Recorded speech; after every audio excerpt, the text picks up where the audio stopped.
When scientists first discovered and studied sea spiders in the 1980s, they expected to find something familiar, maybe a distant cousin of land spiders.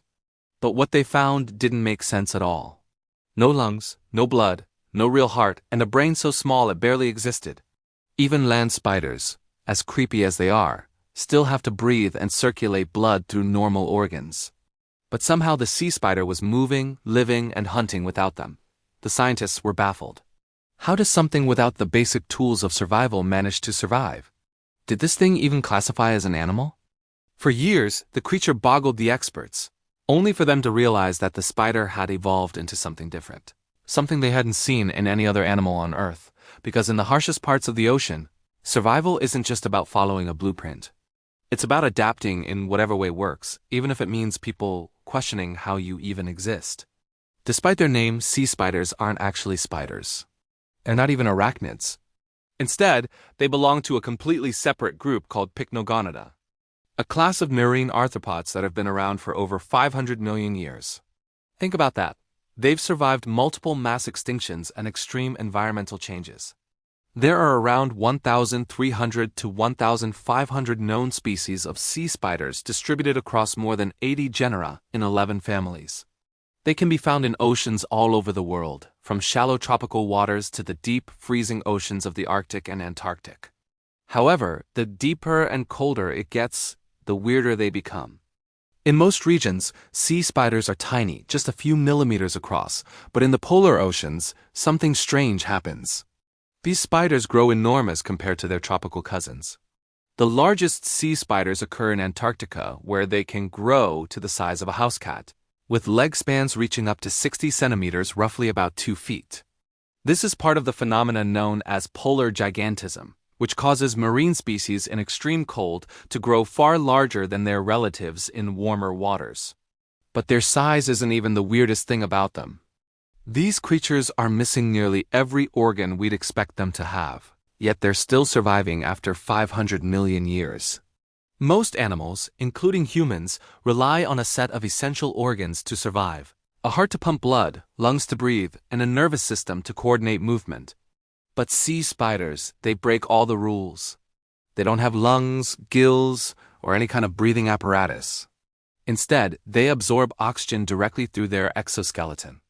Their bodies are so thin that oxygen simply diffuses into their cells, meaning they don't need a circulatory system to transport it. It's a low-energy, minimalist approach to survival, like running a whole city without roads, but somehow making it work. And as if that wasn't strange enough, they don't have blood either. Instead, they circulate a blood-like fluid called hemolymph, which serves a similar function to blood in vertebrates. But really, for a creature that uses its stomach as a heart, is anything surprising at this point? You heard that right. A sea spider's heart barely does anything. Instead, their stomach acts as a pump. It's like if you had to flex your abs every time you needed to move blood around. Weird? Yes. Effective? Also yes. The weirdness doesn't stop there. While sea spiders have a tiny central brain, a huge part of their nervous system is spread throughout their body, especially in their legs. In fact, their brain is fused with the first 2 segments of their body, and their ventral nerve cords extend down their limbs. This setup means their legs are doing part of the thinking for them, helping them react and move with surprising coordination. But don't take them lightly. Despite their fragile, alien-like appearance, sea spiders are efficient hunters. They creep along the ocean floor searching for soft-bodied prey like jellyfish, sea anemones, and sponges. When they find a meal, they use their long proboscis, which is like a built-in straw, to pierce their prey and slowly suck out nutrients.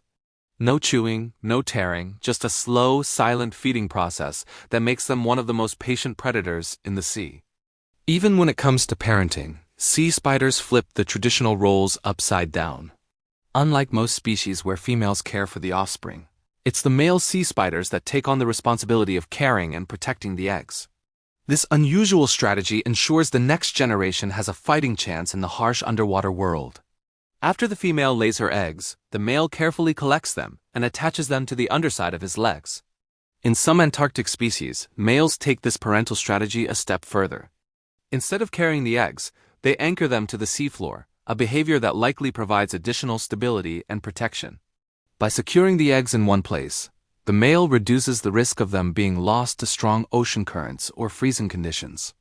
This level of paternal care is rare among marine arthropods, but it's not entirely unique. Similar behaviors are seen in seahorses, where males carry developing embryos in pouches, and giant water bugs, which carry eggs on their backs. However, sea spiders stand out because they not only carry but also strategically secure their offspring in extreme environments, ensuring the best possible survival conditions. But why evolve like this? How did sea spiders end up with such a bizarre biological and reproductive setup? No lungs, no real heart, a brain spread across their legs. What is the evolutionary advantage here? Sea spiders aren't just bizarre for the sake of being bizarre. Every strange adaptation they have serves a purpose. Remember when I said that they thrive in some of the most extreme environments on Earth? From shallow coastal waters to the crushing depths of the ocean. They are particularly abundant in the polar regions, creeping along the seafloor beneath ice sheets.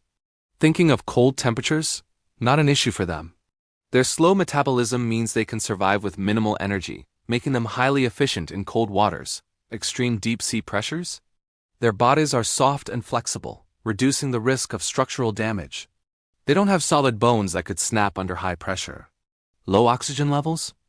They absorb it directly through their thin exoskeleton without a respiratory system taking up space. Their bodies remain lightweight and optimized for survival in oxygen-poor waters. And what about the missing brain and heart? Well, not having a centralized brain means that nerve signals don't have to travel long distances, allowing their legs to react quickly to stimuli. Instead of relying on a traditional heart, they use their gut to pump nutrients throughout their body. This multi-purpose digestive system saves energy and keeps them functioning efficiently, even in environments where food is scarce. Every missing organ isn't a flaw. It is actually helping the creature survive. And these organisms will do anything to survive, even if it means regenerating lost limbs or growing bigger and bigger. Just recently, in 2023, scientists observed young sea spiders regenerating their lost limbs. While limb regeneration is common among certain arthropods, such as crabs and insects, it was long assumed that sea spiders lacked this ability. The discovery surprised scientists because it challenged what they previously believed about these ancient creatures' ability to regrow body parts. For young sea spiders, regrowing lost limbs isn't just a cool trick, it helps them survive. In the deep sea and polar regions, they often face predators and tough conditions. Losing a leg could make it hard to move, which could be deadly. But their ability to grow new legs lets them keep hunting and crawling as if nothing happened. Interestingly, sea spiders lose this ability as they grow up. Young sea spiders regrow their limbs quickly, but adults rarely do. Scientists think this happens because regrowing limbs takes a lot of energy, and as they age, their bodies focus more on staying alive than on fixing lost parts. Another idea is that changes in their body's chemicals might turn off this ability in adulthood. And while we are on abilities, let's not forget how sea spiders in polar regions actually grow 12 times their normal sizes to survive in the cold. But it's not just sea spiders. In the deep sea, a phenomenon known as deep-sea gigantism leads to species growing significantly larger than their shallow water relatives.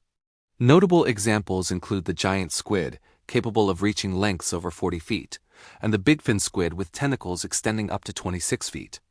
And sea spiders in Antarctic waters are taking the whole bigger is better thing to heart. Some species can grow up to 60 centimeters, about 20 inches across, much larger than their tiny relatives in warmer waters. Scientists are still scratching their heads over why this happens. One idea is that cold water has more oxygen, which might help them grow bigger. Another theory is that slower metabolisms in colder environments let creatures get larger over time. Either way, these giant sea spiders are a perfect example of how extreme environments lead to strange and surprising adaptations. And sea spiders aren't the only deep-sea creatures that have evolved bizarre adaptations to survive in extreme environments. The ocean depths are home to some of the strangest, most alien-like life forms on Earth, each with its own unique way of overcoming the challenges of darkness, crushing pressure, and scarce food. Take the goblin shark, for example. This deep-sea predator looks like something straight out of a nightmare, with a long, flattened snout and eerie pinkish skin. Its most shocking feature, its extendable jaw, helps them catch prey by shooting forward like a spring-loaded razor. Then there's the anglerfish in the pitch-black waters, where it uses a bioluminescent lure as a fishing rod to hunt. Compared to these deep-sea oddities, sea spiders' gut-pumping, leg-thinking, oxygen-absorbing ways seem almost normal. In fact, they actually help researchers learn how life manages to survive in environments once thought completely uninhabitable. Take Europa, a moon of Jupiter, and Enceladus, a moon of Saturn, for example. Both have icy oceans beneath their surfaces, where something like a sea spider could theoretically thrive. These moons are top contenders in the search for life beyond Earth, and creatures like sea spiders show that life out there could be even stranger than we ever imagined. Who knows, the next alien we find might just be a spider with its own glowing lure. If you guys are interested for more, leave a suggestion in the comments. I try my best to respond to everyone. Thanks for watching.